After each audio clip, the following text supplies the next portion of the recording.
जानकारी के लिए बता दूं कि इस शो में हम देते हैं आज के बाजार की पूरी जानकारी, साथ ही करवाते हैं कल के बाजार की तैयारी। मार्केट के दिग्गज एक्सपर्ट्स हमारे साथ होते हैं। आज के बाजार में क्या होगा खास, जरा उस पर निगाह डाल लीजिए।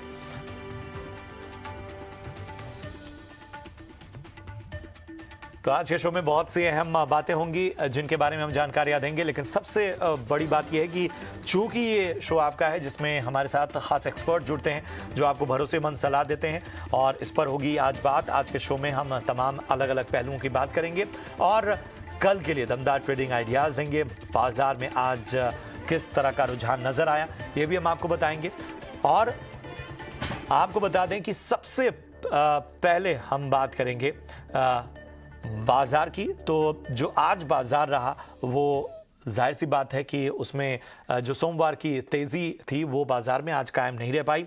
नेगेटिव शुरुआत के बाद निफ्टी निचले स्तरों से करीब 180 अंकों की रिकवरी नजर आई। हालांकि रिकवरी के बावजूद निफ्टी लाल निशान में बंद हुआ। निफ्टी के 70% स्टॉक गिरावट पर बंद हुए।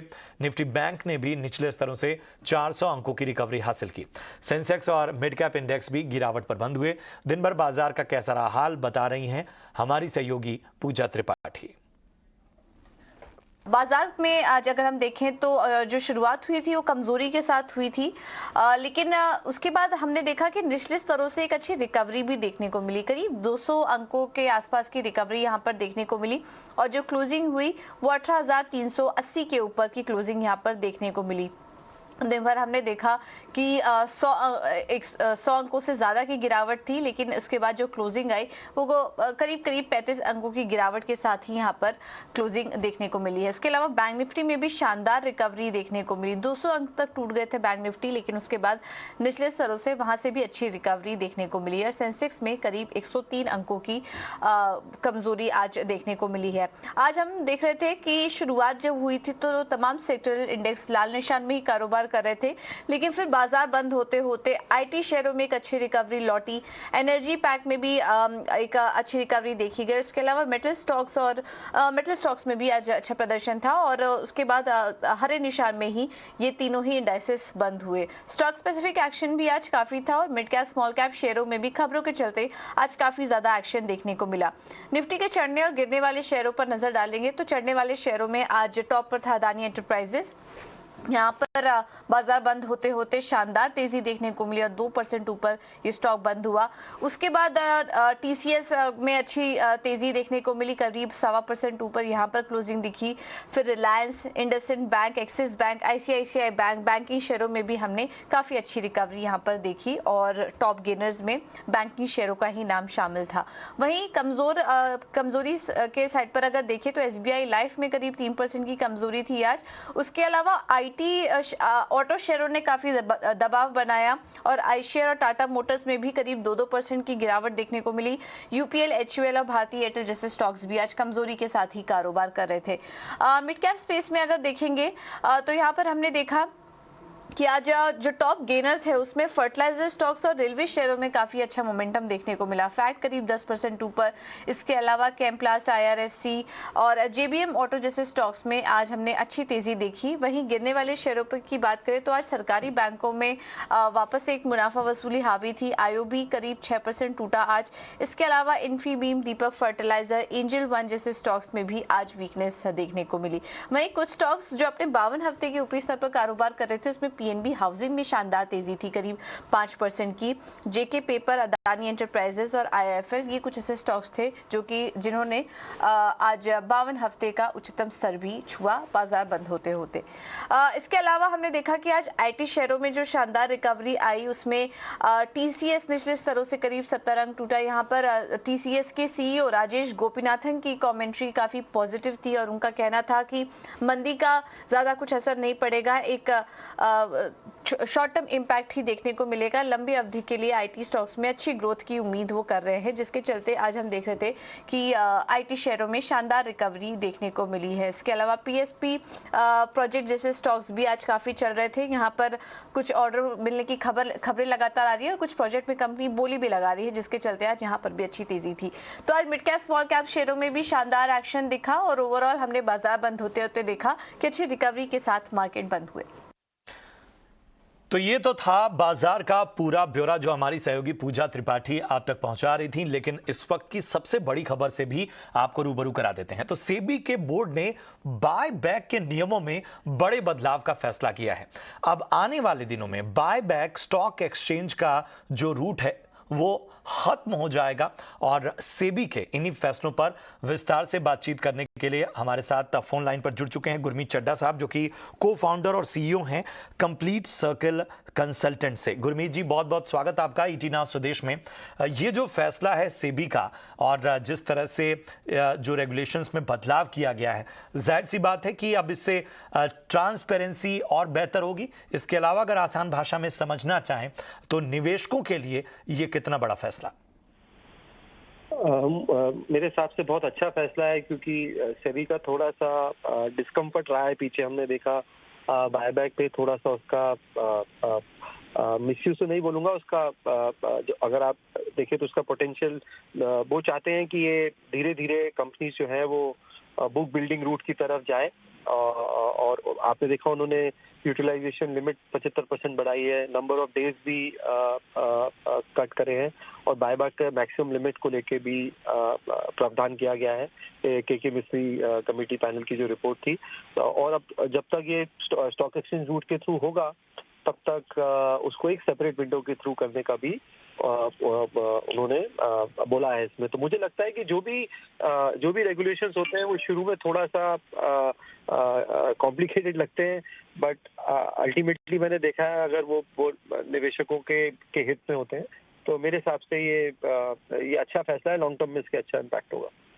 बिल्कुल। अगर हम विस्तार से समझना चाहें तो किन किन पहलुओं पर इस फैसले का एक पॉजिटिव इम्पैक्ट आप देख रहे हैं? और जिस तरह से आपने कहा कि कोई भी रेगुलेशन है वो शुरू में थोड़ी बहुत असहज करता है, तो उस लिहाज से भी देखें तो किन चीज़ों पर थोड़ी बहुत चिंताएं भी बरकरार हैं?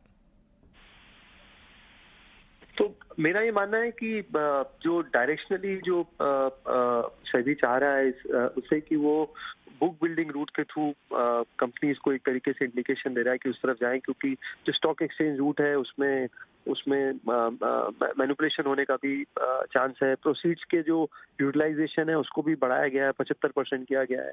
तो और इसको जिसे कहते हैं हम इंग्लिश में बोलते हैं रिंग फेंसिंग बोलते हैं, और टाइट किया गया है रेगुलेशन को। और कुछ कंपनी बायबैक से हमने देखा है कुछ मार्केट में परसेप्शन दिया जाता है कि शेयर प्राइस शायद अंडर वैल्यूड है और उसको एक इंडिकेटर माना जाता है। तो उस दिशा में भी ये अच्छा कदम है। तो सेबी बेसिकली और मार्केट को टाइटर तरीके से रेगुलेट करना चाहता है, डिस्क्लोजर स्टैंडर्ड्स बढ़ाना चाहता है। और आप देखिए जो उन्होंने बाकी भी रिकमेंडेशंस की है, जो मार्केट इंफ्रास्ट्रक्चर इंस्टीट्यूशंस हैं उनके भी जो डिस्क्लोजर नॉर्म्स हैं वो बढ़ाए हैं। तो और जितना डिस्क्लोजर स्टैंडर्ड्स बढ़ेंगे, ट्रांसपेरेंसी बढ़ेगी, मार्केट और एफिशिएंट होगा और रिटेल इन्वेस्टर्स के हित में होगा।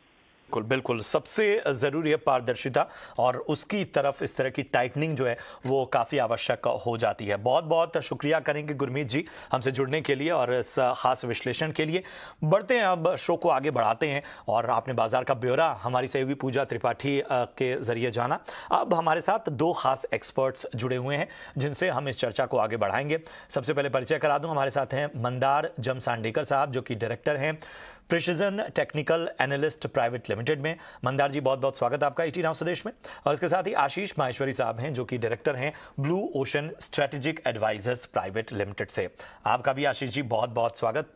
सबसे पहले मंदार, मैं आपके पास आना चाहूँगा। एक तो सेबी का ये फैसला है ही, लेकिन आज बाजार को किस तरह से देखेंगे और आने वाले वक्त में किस तरह की संभावनाएं नजर आ रही हैं?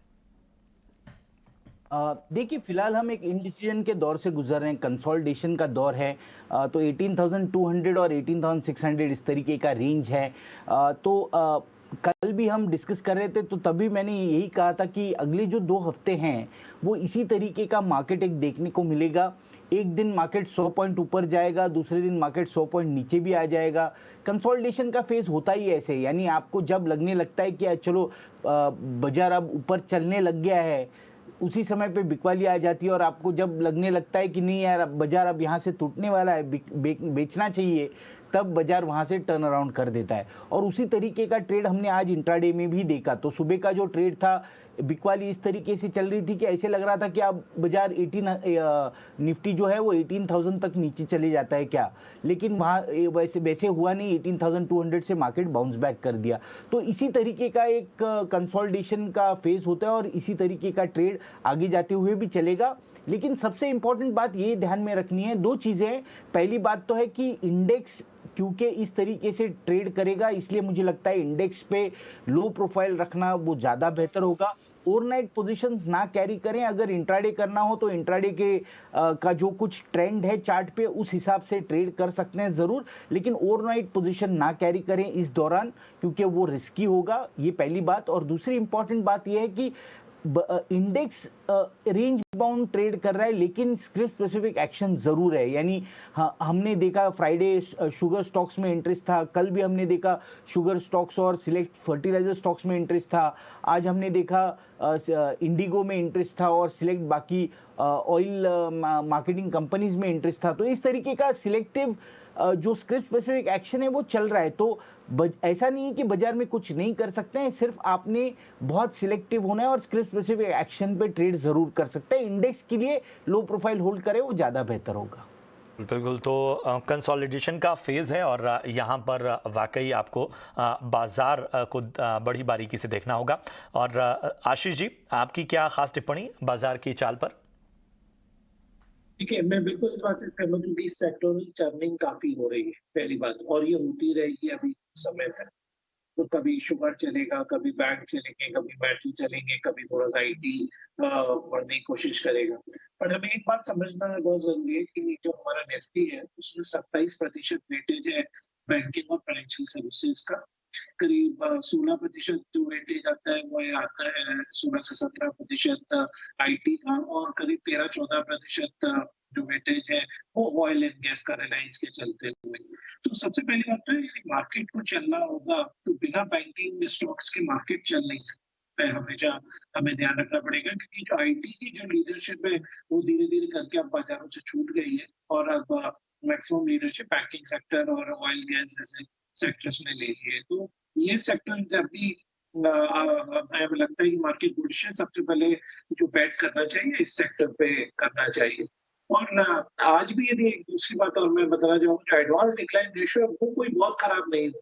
यदि आप देखें तो 900 शेयर बढ़े हैं और उसके हमने 1100 शेयर गिरे हैं केवल, जबकि मार्केट में इतना ज्यादा वोलेटिलिटी था। तो मुझे लगता है कि जो एक्शन ज्यादा है वो काफी सेक्टर स्पेसिफिक और स्टॉक स्पेसिफिक रहेगा, और ट्रेडर्स भी जो मुनाफा है वो ज्यादा ज्यादा लॉन्ग नहीं कर रहे हैं, वो जहाँ उन्हें इंट्राडे या एक दो दिन में प्रॉफिट किसी सेक्टर में मिल रहा है तो वो बुक कर रहे हैं, और यही ट्रेंड अभी जारी रहेगा क्योंकि अभी ईयर एंड आ रहा है, एनएबी का थोड़ा सा सब ध्यान रखते हैं और प्रॉफिट जितना निकालेंगे तभी वो डिविडेंड जितना बांटते हैं।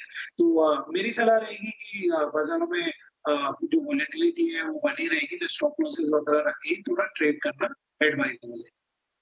तो हमारे दोनों ही खास एक्सपर्ट्स की ओर से बहुत ही अहम सलाह आप सभी को बाजार की जिस तरह की चाल है उस पर मिलती हुई। और चलिए, जैसा कि मैं बार बार कहता हूं कि ये शो जो है वो आपका है, यानी आप दर्शकों, आप निवेशकों का है। तो आपके सवालों का सिलसिला शुरू करते हैं। एक्सपर्ट्स तैयार हैं आपको भरोसेमंद सलाह देने के लिए। सबसे पहले दर्शक हैं दीपक अग्रवाल, जो कि कोलकाता पश्चिम बंगाल से हैं। इन्होंने मैरिको के 56 शेयर लिए हुए हैं 530 रुपए के भाव पे। बताएं मंदार, क्या करना चाहिए इन्हें? तो फिलहाल तो कंसोलिडेशन में बना हुआ है और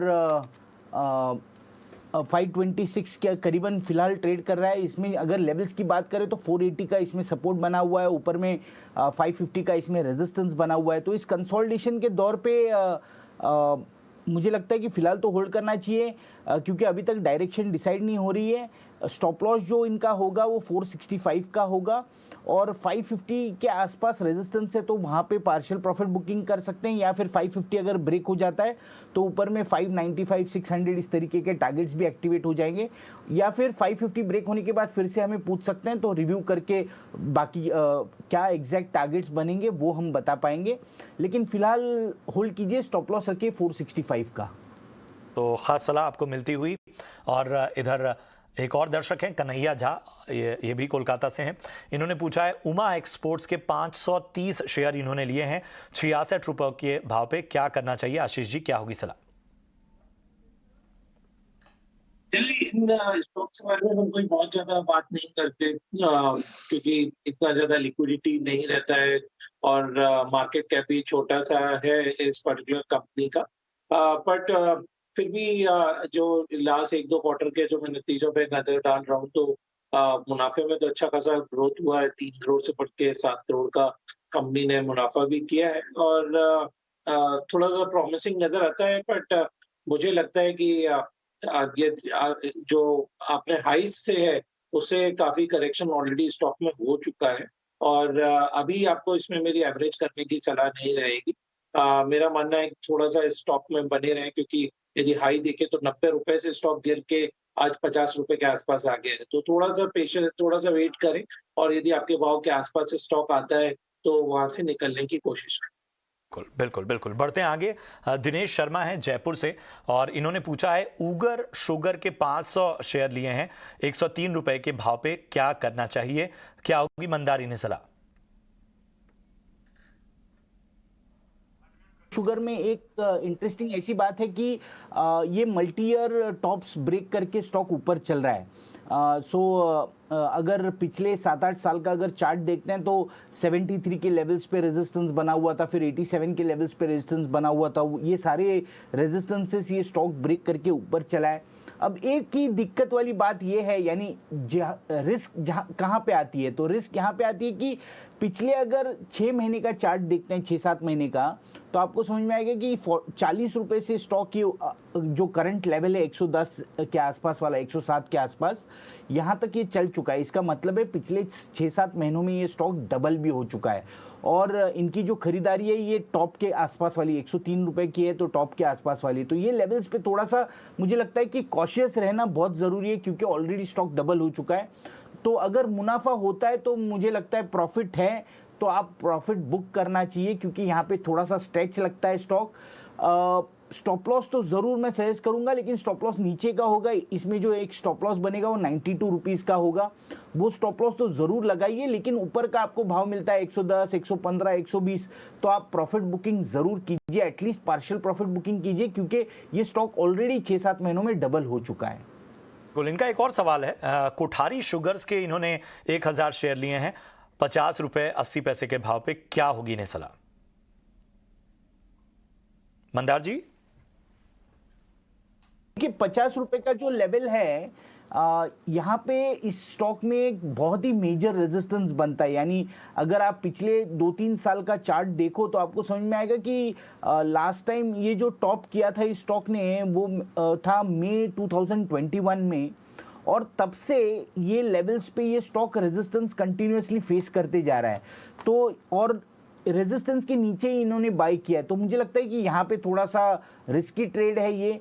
ब्रेकआउट के बाद अगर आप लो तो वो ज़्यादा बेहतर वाला ट्रेड होता है, क्योंकि वहाँ पे मूवमेंट एक्चुअल स्टार्ट हो जाती है। अब क्या होता है कि रेजिस्टेंस के नीचे है स्टॉक, तो ये भी पॉसिबिलिटी बनती है कि आगे जाके ये जो नीचे का लेवल है, सपोर्ट लेवल, वहाँ तक भी ये स्टॉक आ सकता है। तो ये कौन सी लेवल्स हैं, तो 30 रुपए और ऊपर में 50 से लेके 52 इस तरीके का लेवल ऊपर की तरफ रेजिस्टेंस का, और नीचे की तरफ 36 और 30 इस तरीके का सपोर्ट लेवल है। तो कभी भी अगर ट्रेड एंटर करना है तो वो ब्रेकआउट के बाद अगर करो, नहीं तो फिर आप सपोर्ट लेवल पे कर सकते हो। ये दोनों केसेस में रिस्क जो है वो आपकी कम रहेगी। फिलहाल आपने रेजिस्टेंस के नीचे बाय किया है तो मुझे लगता है कि एग्जिट कर दीजिए, वो ज्यादा बेहतर होगा। और ब्रेकआउट की राह देके जब भी 50-52 का लेवल ऊपर की तरफ ब्रेक करेगा तब आप उसमें एक फ्रेश एंट्री कर सकते हैं। तो खास सलाह आपको मिलती हुई। अरुण कुमार साहिल हैं कोलकाता से, इन्होंने राधे डेवलपर्स के 4000 शेयर लिए हैं 11 रुपए के भाव पर, क्या नजरिया रखें, होल्ड करें या फिर सेल करें, क्या होगी आशीष जी सलाह? ठीक है, ये भी एक काफी कम टेक कंपनी है और फंडामेंटल्स भी मुझे कोई ज्यादा दम नजर नहीं आती, और जो मार्केट कैप है उसके प्रोपोर्शनेटली काफी ज्यादा है। तो मुझे लगता है एक थोड़ा पैनी स्टॉक जैसा इसका जो ट्रेंड है, क्योंकि 5-6 करोड़ का ही सिर्फ टॉप लाइन दिखाई देता है, तो और उसमें 450 करोड़ का मार्केट कैप, मेरे हिसाब से अनजस्टिफाइड, तो मेरी स्टॉक में से निकल जाने की सलाह रही। से निकलने की सलाह। अगले दर्शक है मनीष आगरा से। रिलायंस इंडस्ट्रीज लिमिटेड के 91 शेयर लिए हैं 2299 के भाव पे, क्या करना चाहिए ये पूछ रहे हैं। मंदार, क्या होगी सलाह? देखिए, मुझे लगता है कि रिलायंस को शॉर्ट टर्म के तौर से ना देके लॉन्ग टर्म के व्यू से अगर आप इसमें व्यू बनाओ तो वो ज़्यादा बेहतर होगा। और इनकी जो खरीदारी है वो एक अच्छे लेवल पे 2200 के आसपास का बाइंग प्राइस है इनका, तो वो एक पॉजिटिव है। मुझे लगता है कि फिलहाल तो स्टॉक कंसोलिडेशन में है। 2300 से लेके 2800 इस तरीके का एक बड़ा रेंज है कि जिसमें ये स्टॉक पिछले एक साल से ट्रेड कर रहा है। तो कंसोलिडेशन का मतलब ये भी होता है कि ऊपर में रेजिस्टेंस है लेकिन नीचे की तरफ से अंडर करंट भी है, तो ये पॉजिटिव बात है। 2250 के स्टॉप लॉस से आप होल्ड कीजिए। जब भी ये ऊपर की लेवल जो है 2750 2800 की जो लेवल्स हैं ये ब्रेक करके ऊपर चलेगा, तब मुझे लगता है 3400 से 3500 तक के इसमें टारगेट्स बन सकते हैं। तो फिलहाल तो होल्ड कीजिए, लॉन्ग टर्म का व्यू रखिए। शॉर्ट टर्म में कंसोलिडेशन है लेकिन लॉन्ग टर्म में इसमें अपसाइड जरूर बनेगी। बढ़ते हैं आगे। प्रगति मेहरोत्रा हैं, इन्होंने अपना सवाल भेजा है। स्पाइस जेट के 538 शेयर लिए हैं 94 रुपए के भाव पे, क्या करना चाहिए आशीष ने? मेरा इसमें भी लॉस बुक करके निकल जाने की सलाह रहेगी। मुझे नहीं लगता कि जो मोमेंटम हमें इंटरग्लोब एविएशन में देखने, या ड्रीम होप जैसे स्टॉक में जो डायरेक्टली रिलेटेड है इस इंडस्ट्री से जो देखने को मिल रहा है, सब कुछ यहाँ स्पाइस जेट में होने वाला है। तो इस स्टॉक में से निकल जाए, और मेरी सलाह रहेगी यदि लंबी अवधि पे इसी सेक्टर में रहना है तो ड्रीम फोक्स का स्टॉक आप बाय करें। तो खास सलाह आपको मिलती हुई इस पूरे स्टॉक पे निकलने के लिए, और आपको कहाँ नज़रिया रखना है वो भी आपको हमारे एक्सपर्ट बताते हुए। और चलिए सवालों का सिलसिला यहीं रोकते हैं और जानते हैं कि कल बाजार के लिए अहम ट्रिगर्स क्या होंगे। वामाक्षी पूरा ब्यौरा दे रही हैं। जी बिल्कुल, शुरुआत करते हैं हम कुछ ग्लोबल क्यूज़ के साथ। तो यूएस का जो करंट अकाउंट बैलेंस का डेटा है ये हमारे रेडार पर ज़रूर रहने वाला है। इसके अलावा EIA crude oil inventory report भी कल आएगा और इसी के चलते हम ये रिपोर्ट पर भी फोकस करेंगे। कॉर्पोरेट फ्रंट पर देखते हैं क्या एक्शन हो रहा है। तो MTAR टेक्नोलॉजीज फोकस में रहेगा। बोर्ड की बैठक होने वाली है small satellite launch vehicle project को लेकर। इसके अलावा सागर सीमेंट्स भी हमारे रेडार पर रहेगा, उनकी भी एक बोर्ड मीट होने वाली है और वो एक ड्राफ्ट ऑफ अमेलगमेशन कंसिडर करने वाले हैं प्रपोज्ड मर्जर उनकी एक होली ओन सब्सिडरी के साथ। स्पेशलिटी रेस्टोरेंट, स्पंदना स्फूर्ति जैसे स्टॉक्स भी हमारे रेडार पर रहेंगे। इन दोनों कंपनीज की बोर्ड की बैठक होने वाली है और फंड रेजिंग को लेकर कंपनीज चर्चा करेंगे। त्रिवेणी टर्बाइन, त्रिवेणी इंजीनियरिंग और कामा होल्डिंग्स को भी खरीदने का आखिरी दिन है कल, अगर आपको बायबैक के लिए एलिजिबल होना है तो। हम कीस्टोन रियल्टर्स को भी फोकस में रखेंगे। लॉक इन पीरियड खुल रहा है, इसी के चलते ये स्टॉक भी हमारे रेडार पर रहेगा। BSNL करीब 4200 करोड़ जुटाएगा 10 ईयर बॉन्ड्स इशू करके और इसी के चलते ये स्टॉक भी हमारे रेडार पर रहेगा। जस्ट डायल हमारे फोकस में रहेगा। Promoter Reliance Retail Ventures sale complete करना चाह रहे हैं 8 ट्रेडिंग डेज में, जो दिसंबर 21 यानी कि कल से शुरू होगा। और आखिर में IPO मार्केट में क्या एक्शन हो रहा है, आइए इस पर नज़र कर लेते हैं। तो केफिन टेक्नोलॉजीज़ का IPO जो खुला था उसका कल आखिरी दिन है, अगर आपको सब्सक्राइब करना है तो ये थे सारे इंपॉर्टेंट ट्रिगर्स जो आपको अपने रेडार पर रखने होंगे कल की ट्रेडिंग सेशन के लिए। और चलिए अब हमारे खास सेगमेंट की बारी, जान लेते हैं VIP शेयर्स के बारे में।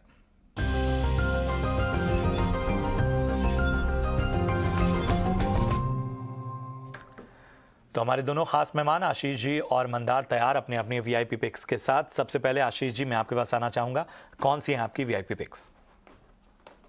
जी, मेरा VIP पिक रहेगा स्पेशलिटी रेस्टोरेंट्स। इनफैक्ट आज भी मार्केट में, इतने खराब मार्केट में भी स्टॉक ने काफी अच्छा परफॉर्म किया और मेरा मानना है कि अगले 6 महीनों में कम से कम 40% की अपसाइड और यहाँ पर बढ़ने वाली है।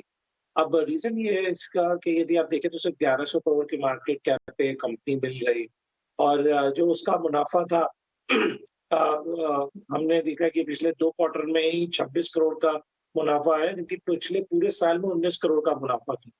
कंपनी ने अपने रेस्टोरेंट का नंबर घटाया है, 100 के ऊपर रेस्टोरेंट थे, अब 83 रेस्टोरेंट्स है कंपनी के और वो ज्यादा प्रॉफिटेबल है क्योंकि जो डिलीवरी का मॉडल एक पिकअप हो गया है उसका काफी बड़ा बेनिफिट स्पेशलिटी रेस्टोरेंट जैसी कंपनियों को मिल रहा है जिनके पास में 15 से ज्यादा ब्रांडेड रेस्टोरेंट है।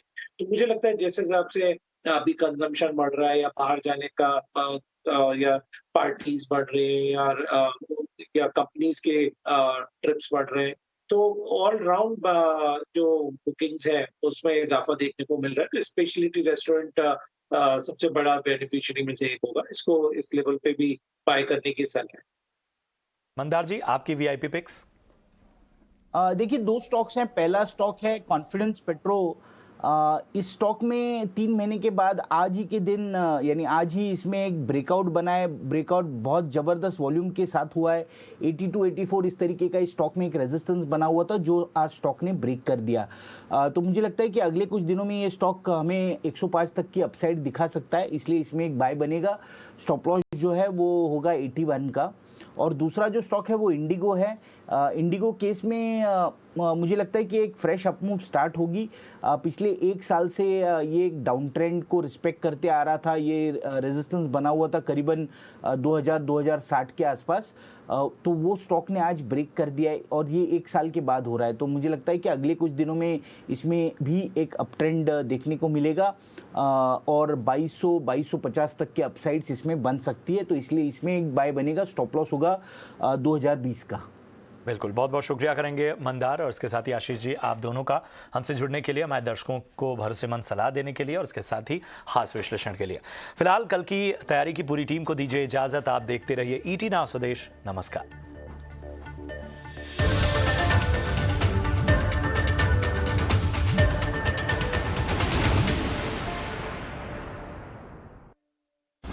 In association with ArcelorMittal Nippon Steel India Limited, Smarter Steel's brighter future.